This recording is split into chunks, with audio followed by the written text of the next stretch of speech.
Radhe Radhe, good morning.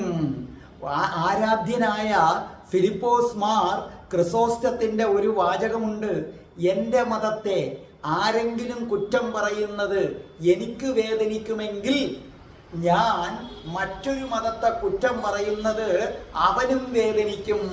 ഓർമ്മ വരണം, ഇന്ന് ഓരോ മതവിശ്വാസികളും ഓർക്കുക, മതമല്ല, മതം ആരെയും കുറ്റം പറയുന്നില്ല. കുറ്റം പറയുന്നത് മതമല്ല, മതവിശ്വാസികളാണ്.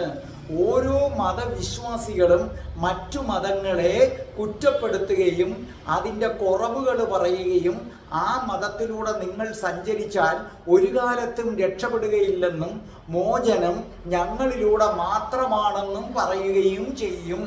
എന്താ പ്രശ്നം? ഞാൻ ആദ്യമേ പറഞ്ഞു, മതം ഒരിക്കലും ഇങ്ങനെ പറയുന്നില്ല. വേണ്ടത്ര വിദ്യാഭ്യാസം ഇല്ലാത്തവര് ഈ മതത്തെ വ്യാഖ്യാനിക്കാനും പഠിപ്പിക്കാനും ഇറങ്ങുന്നതിൽ വരുന്ന ഒരു കുഴപ്പമാണിത്. നിങ്ങൾ ഒരു കാര്യം മനസ്സിലാക്കുക, നിങ്ങൾ ഏതെങ്കിലും ഒരു മതത്തെ ആക്ഷേപിച്ചു കഴിഞ്ഞാൽ പിന്നെ ഒരേ ഒരു വഴി, ആ ആക്ഷേപിക്കുന്ന മതത്തിൻ്റെ ദൈവമേതോ ആ ദൈവത്തെ സ്തുതിക്കുക മാത്രമേ വഴിയുള്ളൂ. പക്ഷേ നമ്മളത് ചെയ്യില്ല. ഇപ്പോൾ ഉദാഹരണം, നിങ്ങളിപ്പോൾ ക്രിസ്തു മതത്തെ അധിക്ഷേപിക്കുകയാണെന്ന് ഇരിക്കട്ടെ. അങ്ങനെയാണെങ്കിൽ പിന്നെ ആ പാപം മാറാൻ ഒരു വഴിയേ ഉള്ളൂ, പിന്നെ ക്രിസ്തുദേവനെ ആരാധിക്കുക, പുകഴ്ത്തുക. പക്ഷേ നമ്മൾ ആരും അത് ചെയ്യില്ല. അതുകൊണ്ട് എന്ത് സംഭവിക്കും? അടുത്ത ജന്മം നമ്മൾ ക്രിസ്ത്യാനിയായി ജനിക്കും. അപ്പോൾ യേശു ക്രിസ്തുവിനെ വാനോളം പുകഴ്ത്തും. അതേ കണക്കൊരു ക്രിസ്ത്യാനി എന്തു ചെയ്യുന്നു? ഹിന്ദു കൃഷ്ണനെ അങ്ങ് ആക്ഷേപിക്കുകയാണ്. പിന്നെ ഒരു വഴിയേ ഉള്ളൂ, കൃഷ്ണനെ പുകഴ്ത്തി സംസാരിക്കുക.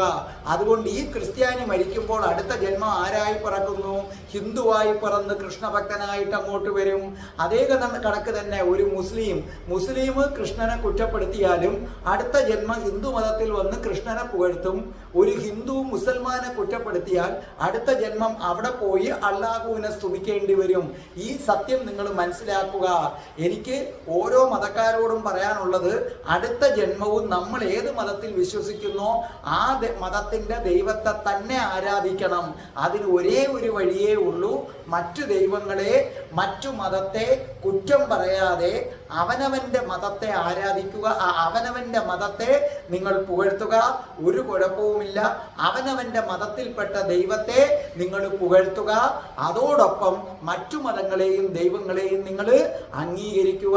അതുകൊണ്ട് ഇന്നു തൊട്ട് അന്യ മതങ്ങളെയും ദൈവങ്ങളെയും കുറ്റം പറയുന്നത് എല്ലാ മതക്കാരും നിർത്തുക. Good morning. രാധേ രാധേ. ഓ രാധേ രാധേ.